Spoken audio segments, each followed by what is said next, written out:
Dominic Savio was born on April 2, 1842, to Charles and Bridget Savio. They lived near Turin, Italy.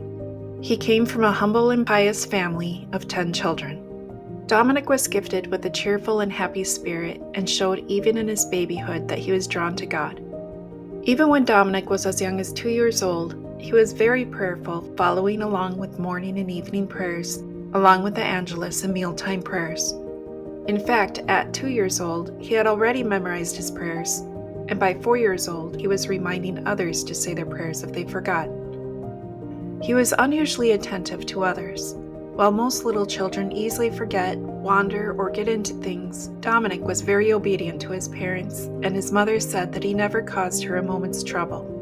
When his father came home from a long day of work, Dominic would rush to the door, hug him, and make him feel special by telling him how sorry he was that he had to work so hard for them and that he would pray for him. Then he would pull out a chair and help him remove his shoes or give him a blanket. His father said of this childish appreciation and thoughtfulness were naturally very welcoming to me, and as evening drew nigh, I began to feel a particular longing to get home, to receive and give these marks of affection, for the boy was everything to me. Dominic had a very strong sense of good, and it bothered him when people didn't give God the thanks and glory that he deserved. One day, a guest had joined the Savios for supper, but Dominic was bothered by the man because he hadn't said his prayers.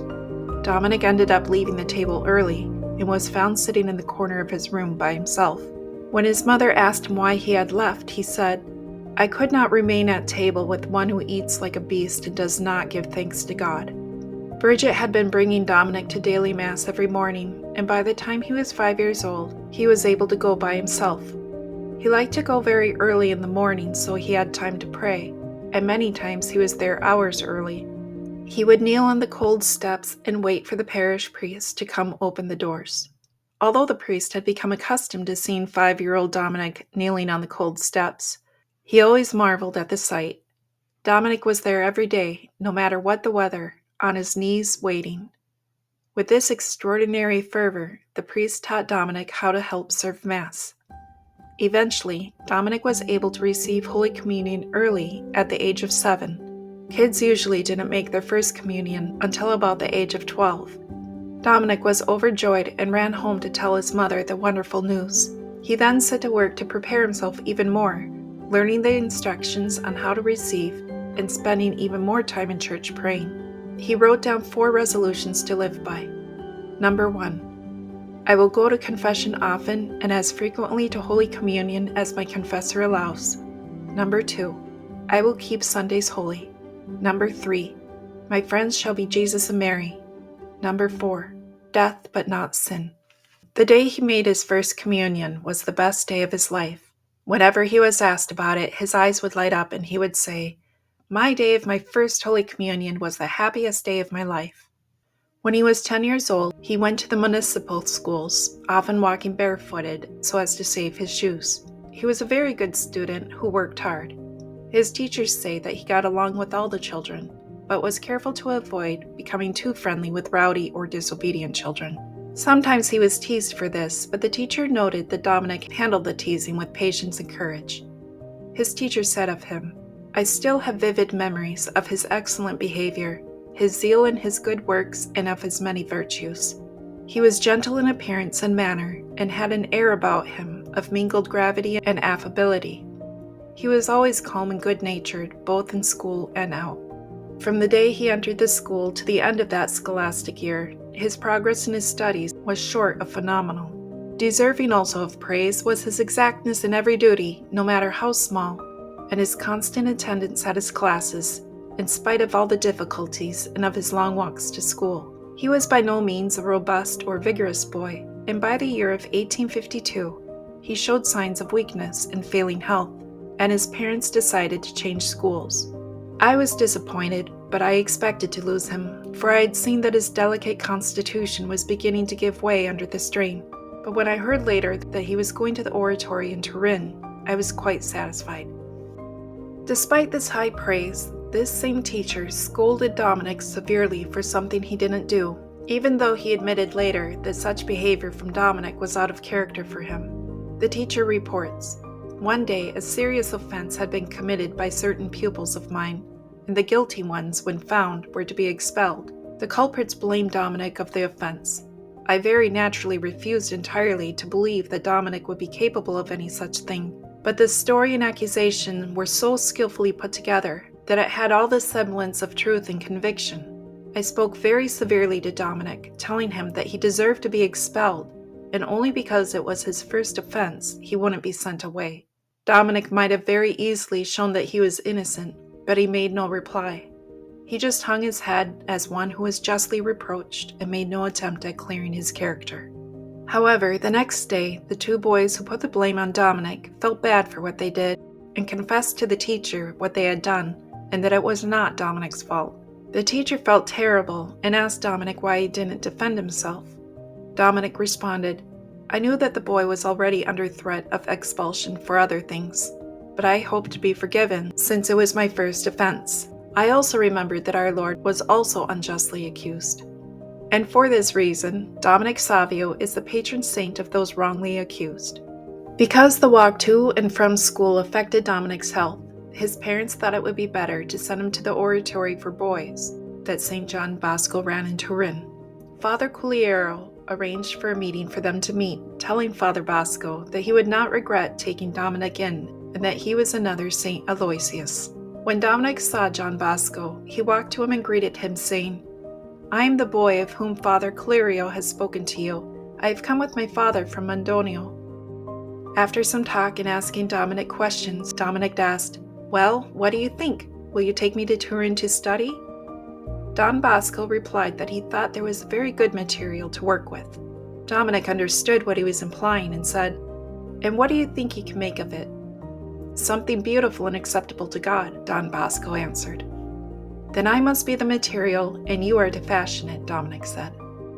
Before agreeing to take him, Don Bosco said, "Now I want to see whether you are able to learn quickly. Take this little book and study this page. Tomorrow I shall see if you know it." Then he sent Dominic away to play with the other children and turned to visit with Dominic's father. 10 minutes later, Dominic reappeared. "If you like, I will recite that page to you now," he said humbly. Then he began to recite the page by heart and was also able to explain the message of it. This was enough for Don Bosco, and he agreed to take Dominic to Turin with him. Dominic fit in well with the boys at the oratory. He was cheerful and lively, always ready to tell a funny story, but never interrupted or tried to take over a conversation either. There was a little society of boys at the oratory whose aim was to attain holiness and help others to become holy as well. Dominic took this very seriously, and he was always looking for opportunities to bring someone to confession. If one didn't present to him, he would create an opportunity by making gentle bribes that if someone lost to him in a bet or a game, that person would come to confession with him the next Saturday. Seeing that Saturday was usually far off, the boys always agreed, but once Saturday came, they didn't always keep their end of the deal. Dominic would say, "Ah, you disappointed me. You didn't keep your promise." When the boys would make excuses for not showing up, Dominic helped them to see how the devil's tricks got them to avoid confession. That would be enough to persuade the boys to go, and they said they were always glad they went. Dominic especially looked out for boys who struggled, whether from not having many friends, being slow to learn, or just not well liked. He was always ready to be a friend to those in need, and for others who struggled with being good and obedient, he would help talk them into a better frame of mind without being self-righteous or condescending. With Dominic's goodness, he naturally had a horror of sin, especially blasphemy. If he ever heard anyone use God's name in vain, he would wince as though the blasphemy gave him physical pain, and then silently take off his cap and offer a prayer of reparation. One time, when he passed along the streets, he overheard an elderly man use blasphemous words. Dominic did his usual prayer for reparation, but he felt like he must do more. Aware that he must be tactful and respectful to this older man, he walked up to him and asked him for a favor. The man said, "I will if I can." "Can you tell me the way to the oratory?" Dominic asked. The man said, "No, I'm sorry, I don't know where that is." "That's okay," Dominic said. "Then you can do me another favor."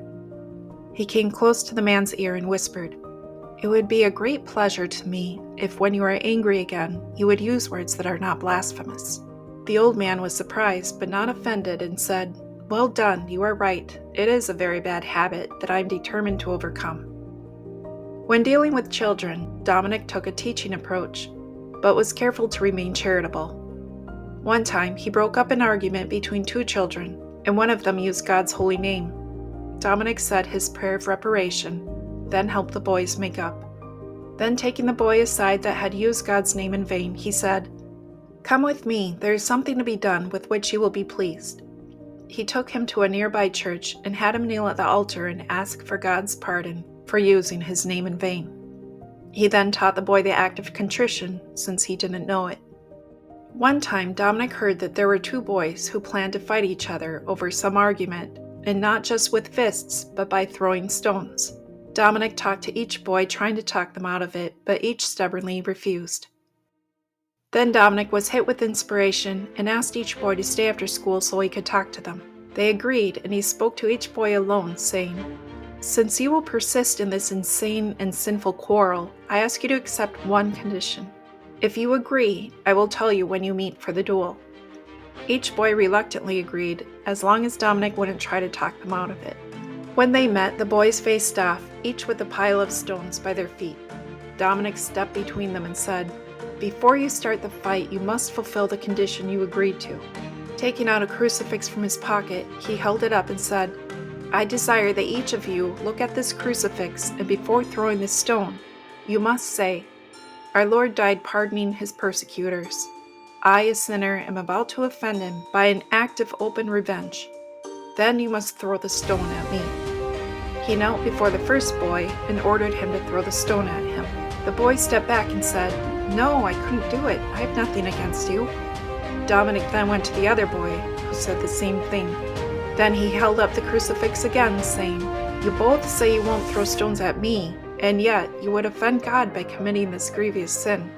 This ended the duel for good, and the boys made up and promised to go to confession at once. In addition to his regular practices of confession and receiving communion, Dominic loved making daily visits to the Blessed Sacrament. As usual, he would always try to bring someone with him if he could, and he dedicated each of his visits for a special intention. These were his usual intentions that he wrote down. Sunday, in honor of the Holy Trinity. Monday, for the welfare of spiritual and temporal benefactors. Tuesday, in honor of my patron saint, St. Dominic, and of my guardian angel. Wednesday, in honor of Our Lady's 7 sorrows and for the conversion of sinners. Thursday, for the souls in purgatory. Friday, in honor of the Sacred Passion of Christ. Saturday, in honor of Our Lady to obtain her protection in life and death. Whenever there was a procession of the Blessed Sacrament, Dominic would kneel no matter what the weather. When he knelt in the mud one day, one classmate told him that God didn't expect him to ruin his clothes by kneeling in the mud. Dominic responded that trousers as well as knees belonged to God and should therefore be employed in his honor. Another occasion of a procession of the Blessed Sacrament, Dominic noticed a soldier who wasn't kneeling. Guessing the reason, Dominic pulled out a handkerchief and spread it out before the soldier, indicating for him to kneel on it. The soldier looked a little confused at first, and then knelt down where he was. Although Dominic didn't put a word to it, he fell into ecstasy often. He normally would describe these episodes as distractions. St. Don Bosco writes, "Very often when Dominic went into the church, he fell into what was clearly a sort of rapture or ecstasy, and thus he would remain for a very long time, if he was not called away to fulfill his ordinary tasks." He asked Dominic one day what would happen when he stayed behind to pray. Dominic answered, "I become distracted, and losing all thread of my prayers, I behold such beautiful and entrancing sights that hours seem to go in a moment." One time, St. Don Bosco overheard someone talking in the church. When he went to investigate, it was Dominic, who was talking and then pausing as though listening for the answer. He said, "Yes, oh my God, I have already said it, and I will say it again. I love you, and will love you until my last breath. If you should know that I will ever offend you, let me die. Yes, I would rather die than commit a sin." Sometimes he would feel himself falling into ecstasy while playing a game with the other children, and then he would leave the game. When asked why he would do this, he said, "My usual distractions are assailing me. It seemed to me that heaven opened, and I had to leave for fear that I should say something that would appear ridiculous. Often he would say to St. Don Bosco how he wished he could speak to the Pope about England. When Don Bosco asked him why, Dominic said, "I would like to tell him that in spite of the great tribulations which he has to endure at present, he should never slacken in his particular solicitude for England. God is preparing a great triumph for Catholicism in that kingdom." When Don Bosco pressed him on how he knew this, Dominic said, "Well, don't tell the others, or they will think it ridiculous.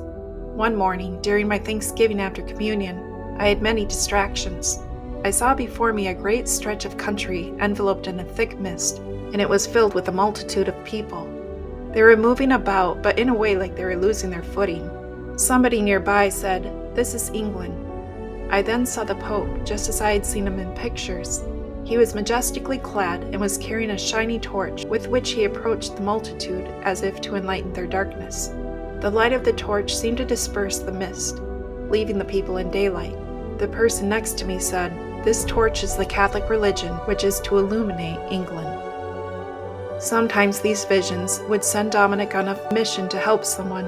One time it was to bring Don Bosco to a man that he had never met, who was dying. After delivering Don Bosco to the apartment building and ringing the bell, he said to Don Bosco, "This is where you are needed," and then he left. The wife of the man was very relieved to find a priest standing at her door because her husband had fallen away from the church and wanted to go to confession before he died. When Don Bosco asked Dominic how he knew about the man who was dying, Dominic's eyes filled with tears, as though it pained him to talk about it, so Don Bosco left the matter alone. Another time, Dominic told Don Bosco that he had to go home at once because his mother was very sick. No one had told him this, he just knew. After receiving permission and money for a carriage ride, he rushed home and found his mother in labor with a baby who was in the breech position. She was suffering terribly, and after asking Dominic what he was doing there, he said, "I just wanted to give you a hug, that's all." He hugged her, and then he left, and within moments, Bridget began to feel much better. Later, after Dominic's little sister Teresa was born, they found a green scapular around Bridget's neck. She realized that he must have put it on her when he gave her a hug. Later, he told his mother, "Do you remember the time I came to see you when you were in labor with my sister? I left a scapular of Our Lady around your neck. It was our Mother Mary who eased your labor. Take good care of the scapular and lend it to other women in the same condition. Our Blessed Mother will take care of them also." Years later, his sister Teresa testified, "I had very many requests for this miraculous scapular. It was lent to many women in labor who were in danger of death. Unfortunately, the green scapular was eventually lost." Along with Dominic's great fervor, he naturally wanted to practice mortification. He tried to fast, but his confessor forbade him. Then he tried to skip breakfast every day, but again he was forbidden. Next, he placed small stones in his bed to make it more uncomfortable to sleep in, but this too was denied. Last, he slept with only a light blanket on. But when the director found out about this, he said, "Why have you done this? Do you want to die of cold?" "Oh, I shall not die of cold," Dominic answered. "When in the stable at Bethlehem, or hanging on the cross, our Lord had less to cover him than I have now." Still, the director forbade Dominic to take on any penances without permission. Dominic was not happy, but agreed.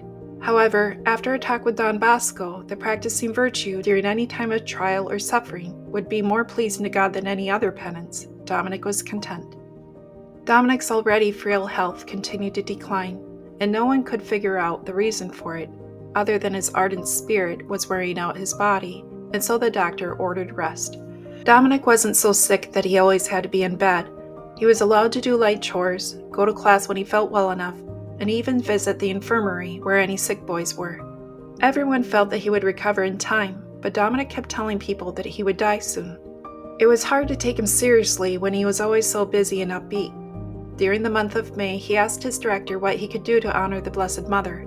His director told him that fulfilling his duties, receiving Holy Communion every day, and performing some little act in honor of Our Lady, he would be very pleasing to God and the Blessed Mother. Dominic threw himself into this devotion so much that someone asked him, "If you do so much this year, how will you be able to improve upon it next year?" Dominic answered, "You leave that to me. I must do all that is possible this year, and if I'm here next year, then I'll answer your question." Finally, Dominic's health began to decline so much with a bad cough that it was decided that he should go home to rest for a few days. Dominic wasn't happy about this because he wouldn't be able to keep up his usual routine of visiting the sick in the Blessed Sacrament. Everyone tried to cheer him up, saying that he would be back after a few days of rest, but Dominic told them that he would never return. The night before he left, he spent a lot of time with Don Bosco, asking him questions about heaven and dying. Before he left, he gave advice and counsel to those who wanted it, as well as encouragement. To a boy he owed money to, he said, "Come, let us put our accounts to right, or else there may be trouble in settling accounts with God." Before leaving, he said to all who were there to see him off, "Goodbye, my friends, pray for me, and may we meet in heaven where there are no more partings." To Don Bosco he said, "I would like a souvenir." Don Bosco suggested maybe a book for his journey. Dominic said, "Yes, exactly that, something for my journey to eternity. You have spoken of a plenary indulgence from the Pope for those who are dying. I should like to participate in that." Don Bosco promised that he would put Dominic's name in for the indulgence, and with that, Dominic went home. At home, Dominic's health began to fail, but he was so cheerful that no one believed that he was dying. The doctor ordered 10 bloodlettings for him, and advised Dominic not to watch the procedure. But Dominic just smiled and said, "This is nothing compared to the wounds of the hands and feet of our Savior." He seemed to be doing better in the next few days, and everyone gave a sigh of relief. But Dominic knew better. He told his parents that it was time to get a priest for confession and Holy Communion. To please him, they did as he requested. The doctor came again and declared that Dominic was on the road to recovery, but Dominic told his parents that it was time for the sacrament of the extreme unction. Although his parents didn't believe he actually needed it, they requested a priest to come to put Dominic's mind at rest. He had been very cheerful and peaceful throughout the entire sickness, but now as the day went on, his health declined and it was evident that he was dying. His mother had to leave the room as her grief was so great, but his father stayed by Dominic's side to read him the prayers of the dying.